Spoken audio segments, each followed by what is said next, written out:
Bismillahirrahmanirrahim. Assalamualaikum warahmatullahi wabarakatuh. Ikhwah fillah rahimani Allah wa iyyakum. Setelah beberapa saat yang lalu kita membahas bagaimana kisah Rasulullah sallallahu alaihi wasallam disambut di Bustan Al-Mustadhal saat pertama kali beliau datang dari Makkah. Setelah itu Rasulullah sallallahu alaihi wasallam datang ke sebuah tempat. Sebuah tempat yang begitu spesial, sebuah tempat yang berbeda dari tempat-tempat yang lain. Sebuah tempat yang berletak kurang lebih 3 km dari arah selatan Masjid Nabawi. Sebuah tempat yang kemudian Rasulullah Sallallahu Alaihi Wasallam menjadikannya tempat tinggal. Sebuah tempat yang Rasulullah Sallallahu Alaihi Wasallam bangun di sana proyek pertama beliau. Sebuah tempat bernama Quba. Inilah perkampungan milik Bani Amr bin Auf yang begitu kaya dengan perkebunan kurmanya. Subhanallah, Nabi Shallallahu Alaihi Wasallam datang ke tempat ini dan yang pertama kali beliau lakukan adalah membangun sebuah masjid, yaitu Masjid Quba.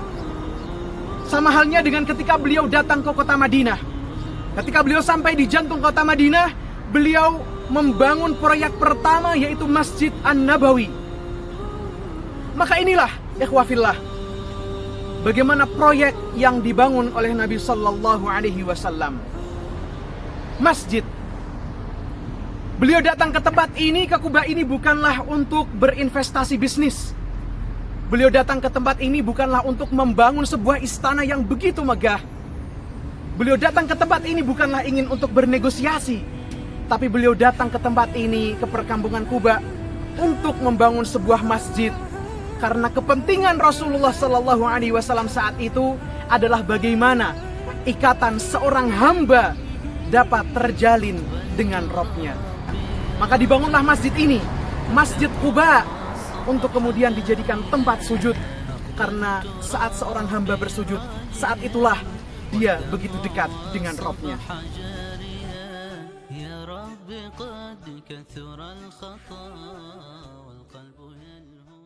Ikhwah fillah, kita bayangkan bagaimana dulunya sahabat muhajirun yang pertama kali datang untuk berhijrah ke kota Madinah. Umar ibn Khattab, Hamzah bin Abdul Muttalib, Salim Maula Hudzaifah, Abu Salamah bin Abdul Asad. Beliau-beliau sosok-sosok yang telah mengimani Rasulullah Sallallahu Alaihi Wasallam pertama kali saat di Makkah. Mereka telah menunggu kedatangan Rasulullah Sallallahu Alaihi Wasallam di tempat ini. Bayangkan bagaimana kaum Ansar, orang-orang penduduk Madinah, mereka juga telah menunggu Rasulullah Sallallahu Alaihi Wasallam di tempat ini. Maka ketika Rasulullah Sallallahu Alaihi Wasallam membangun masjid di tempat ini, di perkampungan ini, terciptalah sebuah ikatan persaudaraan antara kaum Ansar dan kaum Muhajirin. Nah, subhanallah, hal yang menarik adalah pada pembangunan Masjid Quba ini, Rasulullah Sallallahu Alaihi Wasallam secara langsung beliau turun ikut serta dalam pembangunan masjid ini. Beliau sendiri Sallallahu Alaihi Wasallam yang mengangkat batu pondasi yang begitu besar sehingga terlihat bekas-bekas pasir yang ada di perutnya Sallallahu Alaihi Wasallam. Beliau terlihat begitu kepayahan sampai salah seorang sahabat datang kepada beliau dan mengatakan, "Bi abi wa ummi anta ya Rasulullah, wahai Rasulullah, da'ni ahmilhu ank." Biarkan aku yang membawanya wahai Rasulullah, berikanlah itu padaku. Beliau pun menjawab, "La da'hu wahmil hajaran akhar." Tidak, ambillah batu yang lain sehingga aku dapat membangun pondasinya. Subhanallah, beginilah contoh keteladanan yang ditunjukkan oleh Rasulullah Sallallahu Alaihi Wasallam. Beliau tidaklah mengatakan, "Hei kalian, bangunlah masjid ini." Tidak, tapi beliau ikut serta turun secara langsung membangun pondasi Masjid Quba.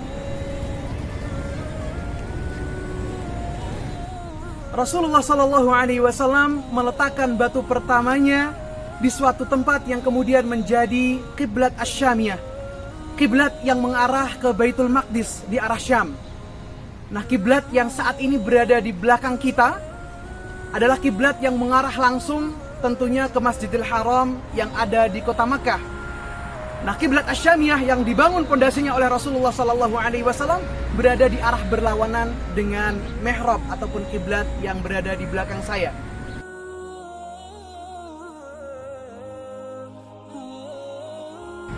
Nah, ikhwah fillah, setelah Rasulullah SAW meletakkan batu pertama, beliau mengarahkan kepada sahabat muhajirin untuk mengikuti beliau, memulai membangun Masjid Quba. Kenapa beliau dengan sahabat muhajirin?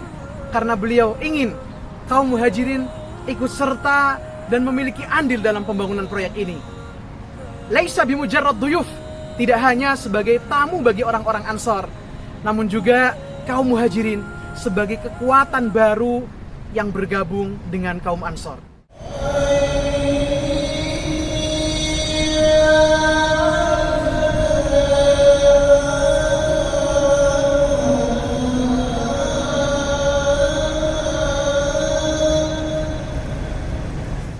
Kemudian setelah itu, mulailah orang-orang turut serta bergabung dalam membangun Masjid Quba ini dan menyelesaikan kiblat Asyamiyah, kiblat yang ke arah Baitul Maqdis.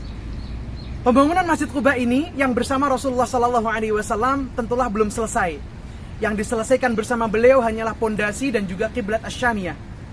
Nah, setelah itu yang melanjutkan serta menyempurnakan pembangunan Masjid Quba ini adalah mereka penduduk Quba, Bani Amr bin Auf.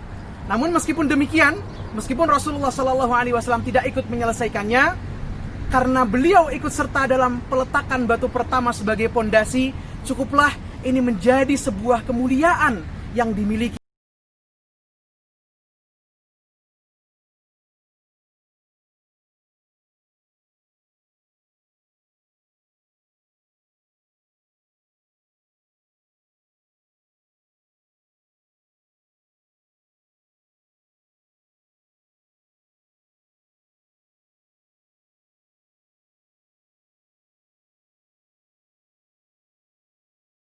Ketika kita berbicara tentang Masjid Quba, kita berbicara tentang masjid yang pertama kali dibangun dalam Islam untuk umum.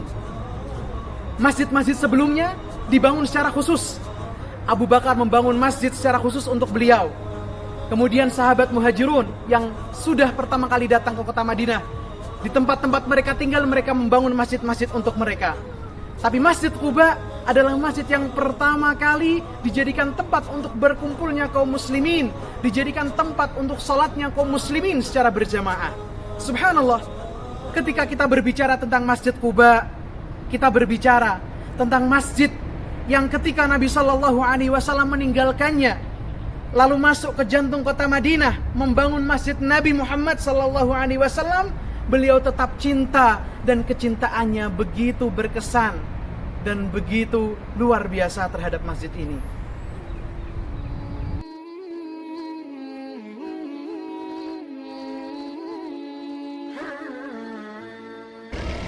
Oleh karenanya, hampir setiap hari Sabtu Rasulullah SAW datang dan berkunjung ke Masjid Quba. Seperti yang diriwayatkan oleh sahabat Ibnu Umar radhiyallahu anhu dalam hadis sahih, anna Nabi SAW ata Masjid Quba kulla sabtin, bahwasanya sesungguhnya Nabi Muhammad SAW datang berkunjung ke Masjid Quba setiap hari Sabtu, masyian warakiban. Terkadang beliau dengan berjalan kaki, warakiban, terkadang beliau juga menunggangi tunggangan. Nah, subhanallah, jalur dan jalan yang ada di belakang saya dan di sekitaran saya ini merupakan jalur yang ditempuh oleh Rasulullah SAW yang dinamakan dengan Darbus Sunnah. Jalur yang ditempuh oleh Nabi SAW ketika beliau mengunjungi Masjid Quba dari posisi Masjid Nabawi, kemudian lurus sampai ujung jalan di sana letak dan posisi Masjid Quba. Selain itu, Masjid Quba ini juga memiliki keistimewaan yang lain. Masjid ini dijadikan oleh Rasulullah SAW sebagai pelipur lara bagi orang-orang muhajirin, bagi para sahabat yang tidak mampu melaksanakan ibadah umroh. Mereka tidak mampu datang ke Baitullah. Seperti yang diriwayatkan oleh sahabat Sahal bin Hunayf radhiyallahu an. Beliau mengatakan, Man tatahhara fi baitih, barang siapa yang berwudu atau bersuci dari rumahnya, thumma ata masjid Quba, kemudian dia mendatangi masjid Quba, fa shalla fihi salatan, kemudian dia di sana melakukan salat di dalamnya, kana lahu ka ajri umrah, maka baginya pahala orang yang berumrah. Ikhwafillah, ada kisah menarik yang diceritakan oleh Syekh Abdurrahman Ka'ki. Beliau mengisahkan bahwasanya Umar bin Khattab radhiyallahu an, khalifah kaum muslimin yang saat itu menjabat sebagai khalifah di kota Madinah, pada suatu hari beliau datang ke Masjid Quba ini dengan membawa pelepah kurma. Beliau jadikan pelepah kurma ini untuk membersihkan dinding-dinding Masjid Quba ini. Saat itu beliau pun membayangkan dan teringat bagaimana dulunya ketika para sahabat bersama Rasulullah SAW sama-sama membangun Masjid Quba ini. Beliau ingat kenangan bagaimana kaum Muhajirin dan Ansar pertama kali bertemu dan bersatu di Masjid Quba dan perkampungan Quba ini. Ikhwafillah rahimani Allah wa iyyakum ajma'in. Sampai-sampai Umar mengatakan, "Lau kana Quba bi ufuqin minal afaq la darabna ilaihi abatal ibil." Kalaulah seandainya Masjid Quba ini berada jauh di belahan bumi sana, niscaya aku akan tetap mendatanginya meskipun harus menaiki unta. Subhanallah, kalaulah penduduk Madinah yang berada di jantung kota Madinah, kita semuanya sebagai penduduk Madinah bangga dengan Masjid Nabawi, begitu juga penduduk perkampungan Quba, mereka pun bangga dengan adanya Masjid Quba ini. Karena masjid ini langsung didirikan oleh Rasulullah dan juga Rasulullah salat di dalamnya. Kalaulah kita sebagai penduduk Madinah bangga mempunyai sumur Bairuha atau Bi'ruha, yang mana Rasulullah SAW pernah meminum air darinya, penduduk Quba juga bangga karena di sebelah barat Masjid Quba ini terdapat sumur Aris atau Bi'ru Aris, yang mana Rasulullah SAW pernah bernaung di tempat tersebut dan menggunakan airnya untuk berbagai keperluan. Kalaulah penduduk Madinah, mereka bangga dengan rumah perjamuan milik Abu Ayyub Al-Ansari yang ditinggali oleh Rasulullah SAW ketika sampai di jantung kota Madinah. Penduduk Quba pun bangga dengan rumah perjamuan milik sahabat Kulthum bin Hidam radhiyallahu an, seorang pemuka di Bani Amr bin Auf yang rumahnya dijadikan tempat singgah dan tempat tinggal Rasulullah selama berada di perkampungan Quba ini.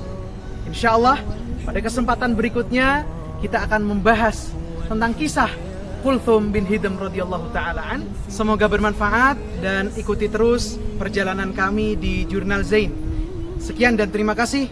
Wassalamualaikum warahmatullahi wabarakatuh.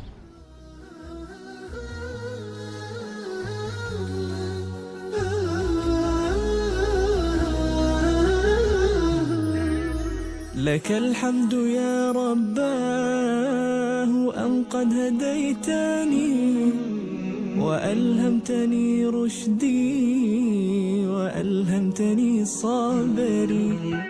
لك الحمد يا رباه أن قد هديتني وألهمتني رشدي وألهمتني صبري.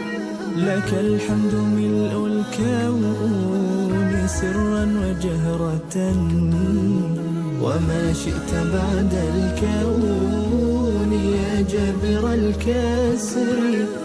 هو الحب يا